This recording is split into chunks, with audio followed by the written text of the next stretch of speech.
Hello friends, let's make some bean salad inspired by Mediterranean dishes. I love making a big batch of this every single week. It is so freaking yummy and very high protein. So I do a can of garbanzo beans and then also a can of, I think they're called Great Northern beans, but you can use any kind of white bean. I did divvy this up between two different bowls because this does make a pretty big batch, but I have a half a pound of some I think it's rotisserie style chicken that I just cut up into little squares and add that into the bowl. And then I also have some pepperoni, which I cut up.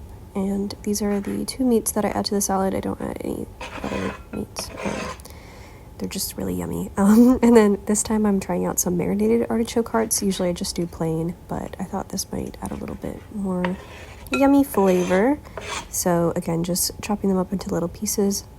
And then I also add in some sun-dried tomatoes because they are very, very yummy. And then I just have some small mozzarella balls, which I cut into halves, as well as some grape tomatoes, which I also cut into halves.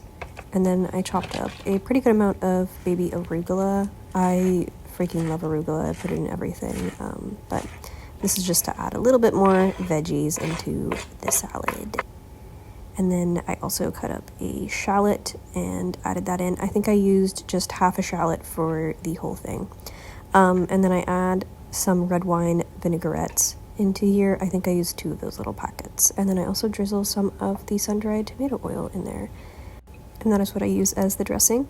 You can also add spices in there and whatnot if you would like. But I use these Mission spinach wraps to make little burritos with the salad. They're so freaking yummy, and I'm gonna just let this clip play because I'm a master burrito roller. Thank you very much. Look at that skill.